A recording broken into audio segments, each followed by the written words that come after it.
Most coaches who hire their first associate default to independent contractor without much deliberation. It feels natural. Two practitioners, project-based work, no payroll complexity. Sometimes that's exactly right. Sometimes it's legal and tax exposure that was entirely avoidable. The compensation structure isn't a personality preference.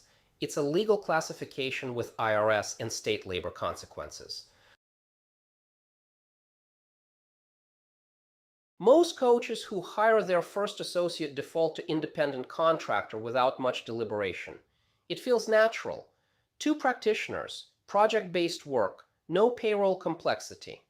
Sometimes that's exactly right. Sometimes it's legal and tax exposure that was entirely avoidable. The compensation structure isn't a personality preference. It's a legal classification with IRS and state labor consequences. Pick the one that fits the actual relationship. Three structures. Each one commits you to something different. Independent contractor. You pay for completed engagements. You can direct the output. You cannot dictate hours, require exclusivity, or control how the work is done. That's the line the IRS draws. Employee. You pay for time and availability, and in exchange you can direct method, schedule, and tools with the payroll taxes and benefits exposure that goes with it. Profit share. You're betting on alignment and shared upside. The terms vary by agreement. The path of least administrative resistance is IC. That's not the same as the right choice. Module 7.1 is the foundation here. The entity structure and reasonable salary discipline from 7.1.2 applies directly to how you structure associate compensation. The IRS and most state labor agencies look at behavioral control, financial control, and the type of relationship. If you're directing how an associate runs their sessions, requiring them to use your tools, setting their schedule, and providing the clients, that relationship has significant employee-like characteristics regardless of what the contract says. Here's a brief contrast. An operator who structured her first associate as IC and discovered she had to leave the associate's method entirely alone because directing the method triggers employment classification, versus an operator who brought an associate on as an employee with a defined delivery protocol and could actually enforce it.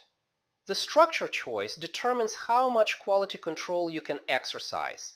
Check with an employment attorney before you classify.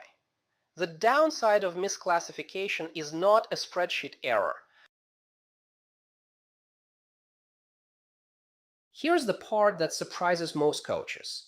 Trusting your associate as a practitioner is not the same as having quality control. Quality at scale is a system question. What does a strong delivery look like in writing? What gets reviewed? By whom? On what cadence? What's the feedback loop when a client signals dissatisfaction? If the answer to any of those is I trust them, you don't have quality control. You have confidence in a person, which is not wrong, but is not a system. Every associate engagement that goes badly reflects on your practice, not theirs.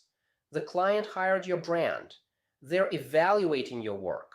If the associate underdelivers, the negative signal propagates as your brand signal in the market. This isn't a reason not to hire associates. It's a reason to build a quality review cadence, a delivery checklist, and documented standards before you hire the first one. The system carries the quality standard, so your proximity doesn't have to.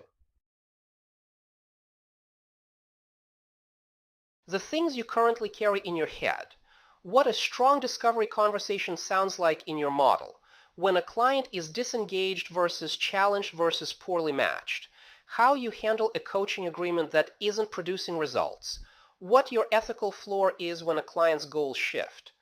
All of that needs to be written down before you hire a first associate. Not because your associate won't figure it out, because if it's only in your head, you have no mechanism to verify its landing. The Associate Model Economics worksheet in your course resources models the revenue, margin, and overhead equation for adding one associate across all three compensation structures. Fill it out with your actual numbers.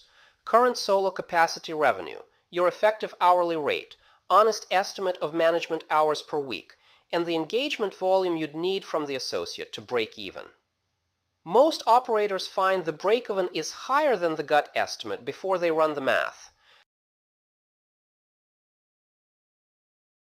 Associates extend your one-to-one capacity. The next unit looks at extensions that don't require hiring anyone: licensing, group programs, courses, and books. Same discipline, different math. That's 10.2.